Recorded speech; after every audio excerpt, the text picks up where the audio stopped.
nastaghfiruh wa nastahdi wa natubu ilaih wa na'udzu billahi min syururi anfusina wa min sayyiati a'malina man yahdihillahu fala mudilla lahu wa man yudlil fala hadiyalah. Asyhadu an la ilaha illallah wahdahu la syarikalah wa asyhadu anna Muhammadan abduhu wa rasuluhu alladzi la nabiyya wa la rasula ba'dah. Jadi hari ini teman-teman semua kita akan bahas dua materi ya, insyaallah.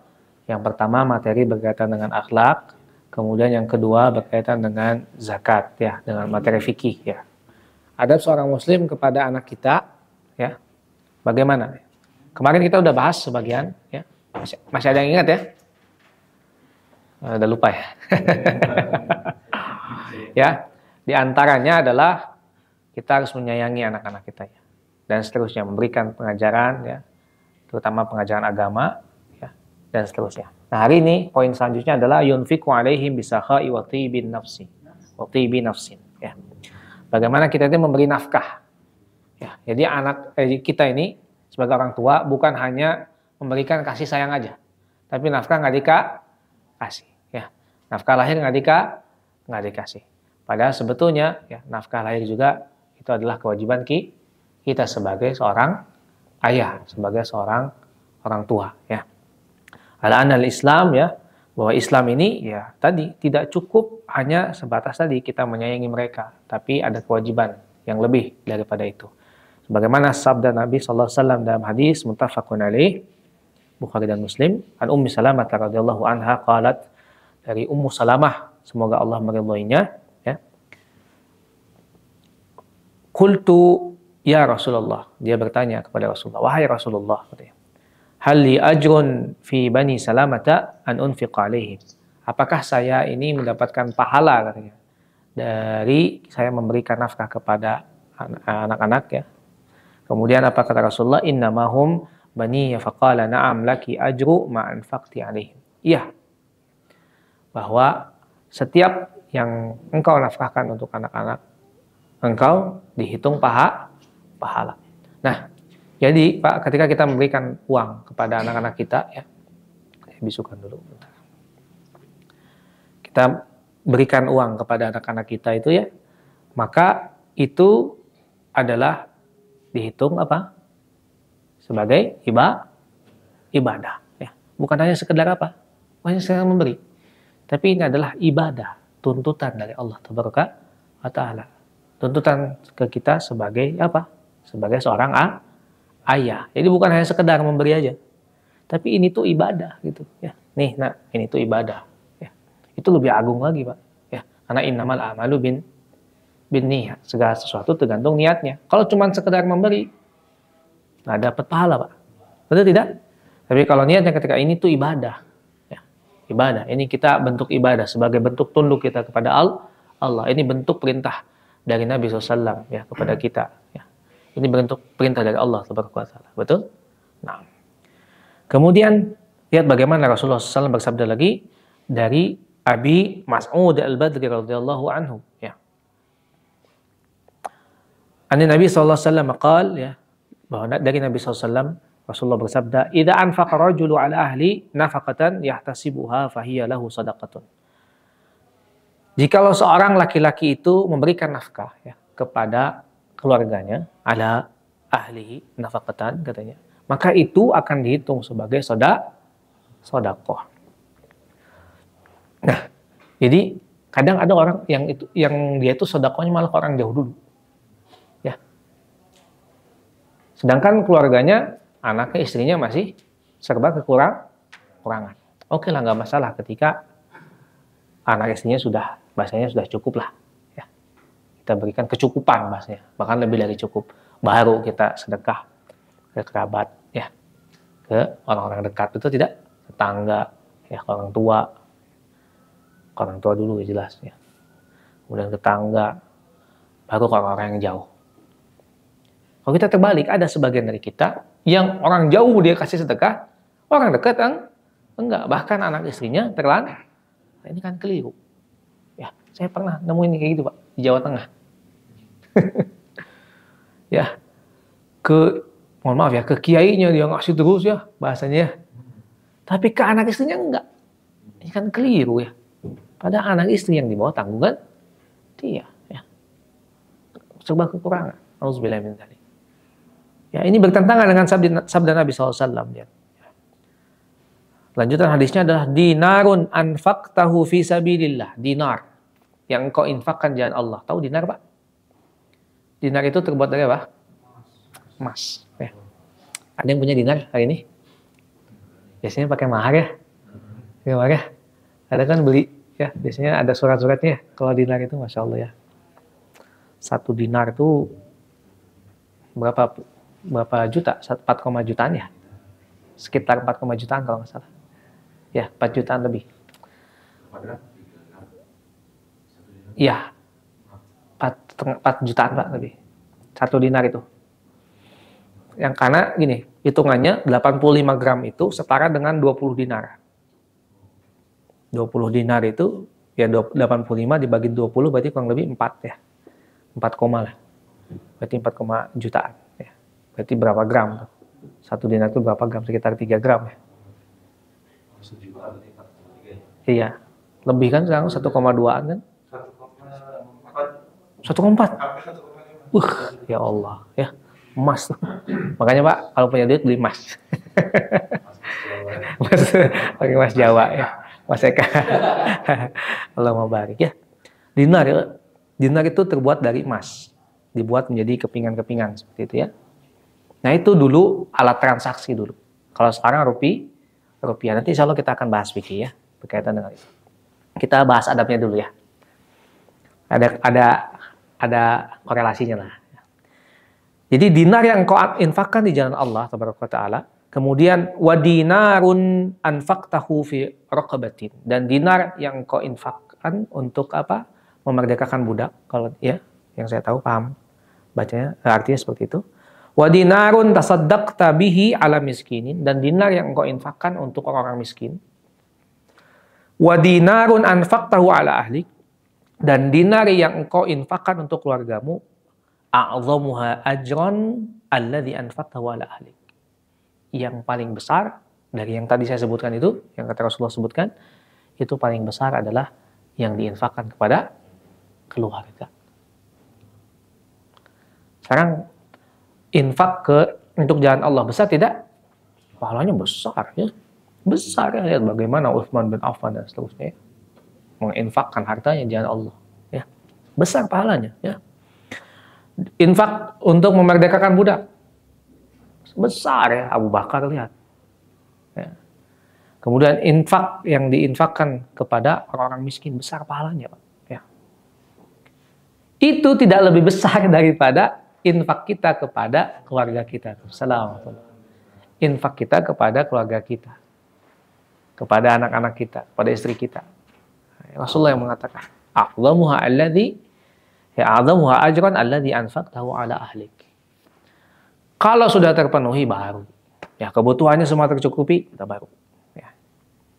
Orang miskin, orang budak, kemudian jihad fisabilillah. Ya.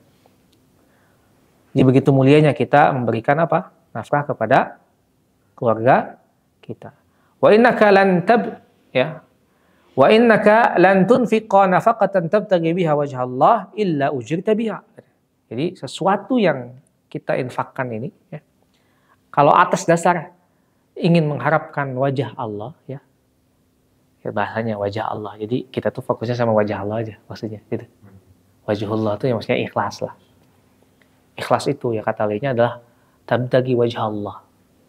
Artinya dia cuma fokus sama wajah pandangan Allah saja.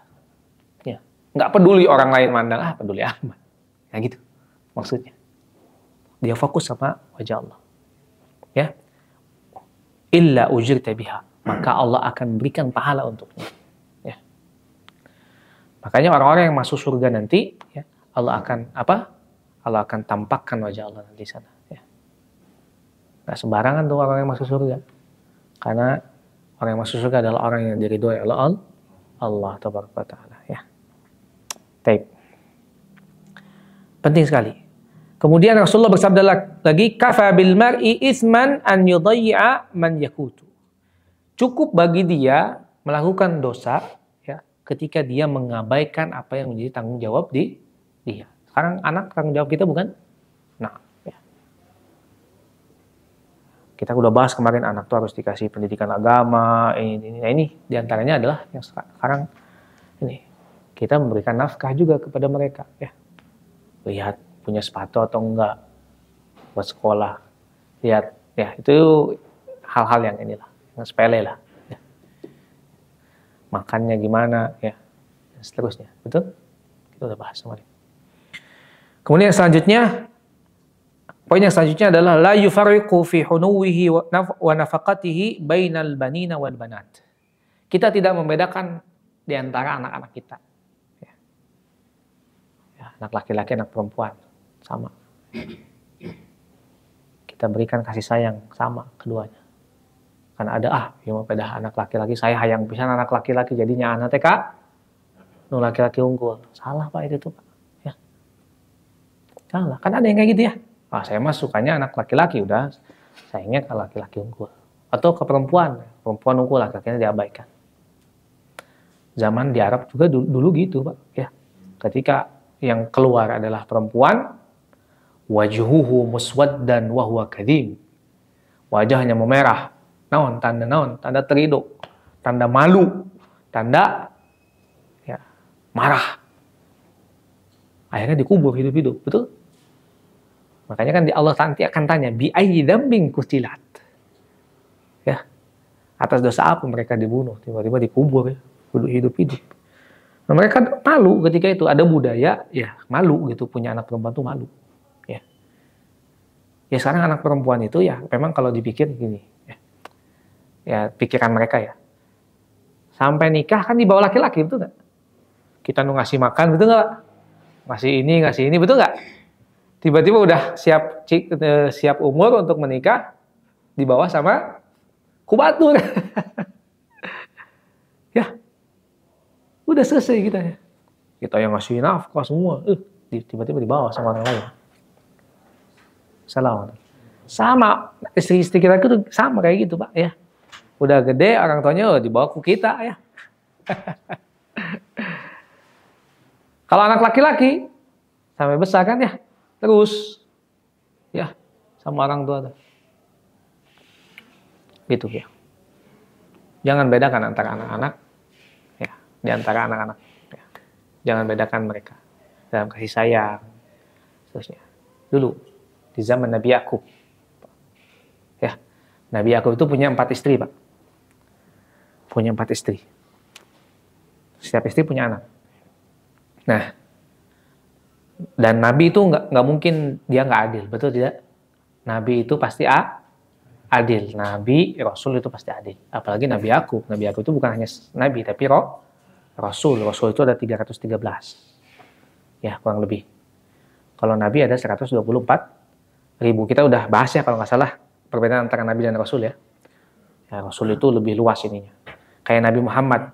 Nabi Muhammad itu diutus menjadi Nabi ketika turun surah Al-Alaq.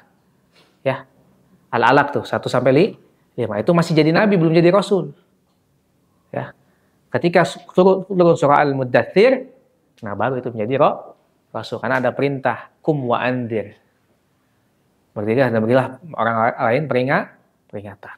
Nah, baru jadi Rasul. Nah, jadi Rasul itu tingkatannya ini. Dan mustahil bagi Rasul itu nggak adil, pasti adil. Nah, dulu Nabi Yakub tuh punya anak banyak. Ada Yahuda, ya, ada Lawi, ada Benyamin, ada Yusuf diantaranya dan seterusnya. Nah, memang Yusuf ini berbeda dari yang lain, ya. Akhlaknya paling bagus, paling tampan, ya, dan seterusnya. Ya, ya seperti, mohon maaf ya, misalnya bapak-bapak punya 2 istri lah. Yang satu istrinya, kalau setiap bapak pulang nyambut bapak ya, wah dibawa ini, dikasih minum, sambut. Yang satu ketika bapak pulang, bapak biasa aja. Bakal lebihnya mana Pak? Nyambut, betul tidak? Ya, itu mah ini ya. Makanya kan dalam bahasa Al-Quran itu, kalian itu tidak akan pernah bisa adil dalam masalah ini maksudnya. Tapi kalau dalam masalah yang lain bisa nggak? Bisa ya. Nabi Yakub ya, adil orangnya ya. Cuman anak-anaknya karena mungkin dibisiki oleh syaitan ya, dia menyangka bahwa Nabi Yakub itu sangat sayangnya sama Yusuf saja. Salam. Hayakumullah. Salam. Akhirnya Nabi Yusuf dibawa tuh ya kemana? Ke padang pasir. Ya untuk apa? Untuk mengembala domba ceritanya. Ya. Di sana Nabi Yusuf ya dimasukkan ke sumur setelah disiksa tuh. Dimasukkan ke sumur ya. Kemudian nyampe ke bapaknya. Panas ya? Kita ini. Nyampe ke Harudang cenah.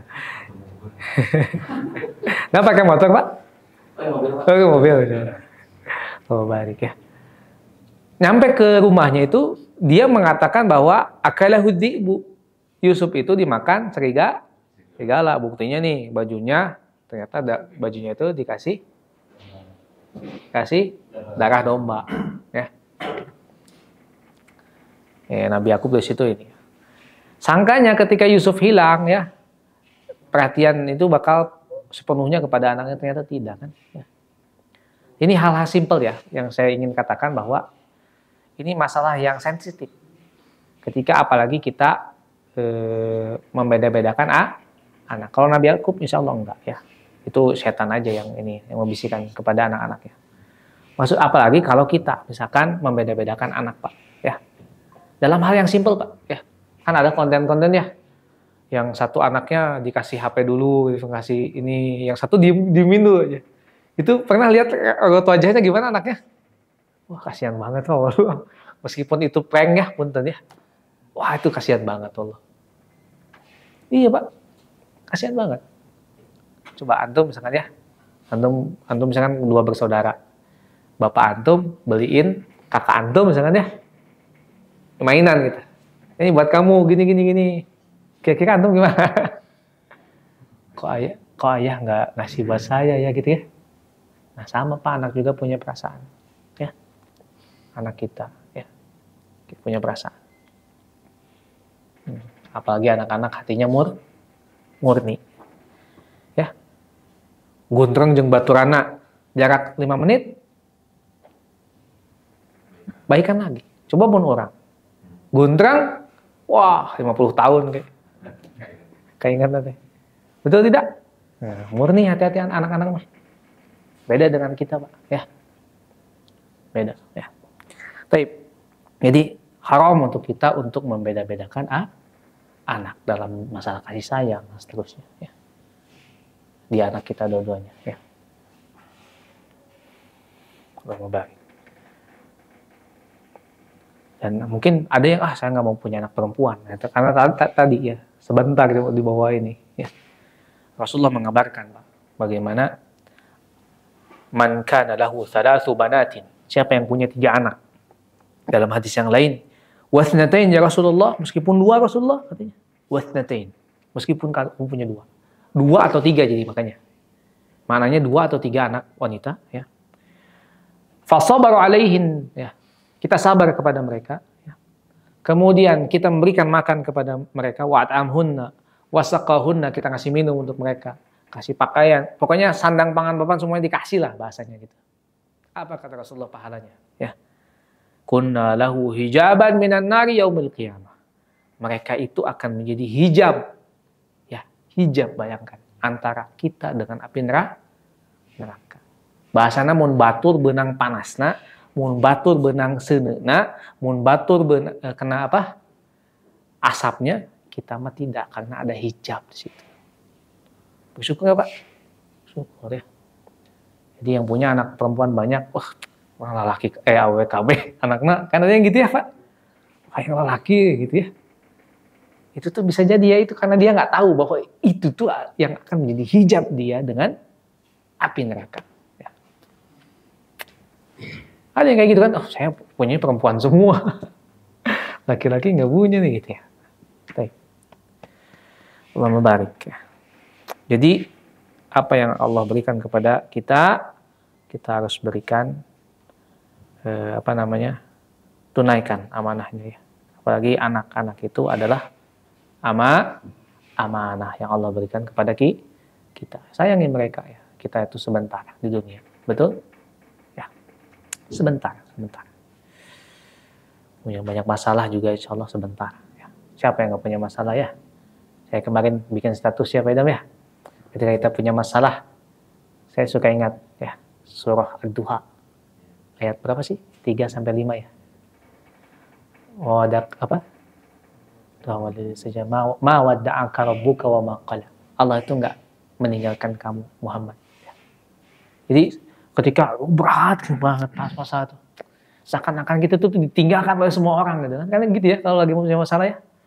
Seakan-akan orang enggak peduli sama kita ya. Ma wadda'aka rabbuka wa ma qala. Walal akhiratu khairul laka minal ula. Akhirat itu lebih baik daripada yang permulaan, dunia. Dunia itu sebutnya permulaan. Awalan. Jadi orang teh berarti hidup teh di awalan kan ya Pak. Jangan menyangka ini teh perjalanan akhir, bukan. Ini tuh perjalanan awal kita. Karena ingin hidup dunia, ya ini tuh cuman awal. Awal. Nanti masuk alam kubur. Nah, di situ terus jalan. Ada yang diluaskan kuburnya sejauh mata memandang. Sekarang siapa yang punya kuburan sejauh mata memandang? Punya apa? Rumah siapa? Nggak ada, Pak. Bill Gates aja, Jeff Bezos aja nggak ada tuh. Sejauh mata memandang dia punya dia. Enggak kan, Pak? Itu baru dalam kubur, Pak. Sama Allah dikasih sebagian kecil dari kenikmatan dunia. Orang yang paling paling akhir masuk surga itu Allah kabarkan 7 kali bahkan 10 kali lipatnya dunia. Seperti raja dunia 10 kali. Kecil loh bagi Allah. Bahkan dunia ini seperti apa? Seperti tidak lebih berharga daripada sebelah sayap nyamuk atau sebelah sayap lalat atau bagaikan bangkai katanya dunia ini. Ya. Kalau kita, yaitu ingat itu ketika kita sedang berada di bawah, lagi down, lagi itu, udah ingat itu, ingat Allah, ya. Supaya kita bangkit lagi, apanya? Semangatnya, ya. Ya kadang kita ketika, ya saya aja ya, ketika punya ini, ya ada yang sakit, misalkan istri kita sakit, wah itu tuh gimana gitu ya, berat gitu ya. Nah, itu mikirnya ke situ saya, akhirat, sebentar.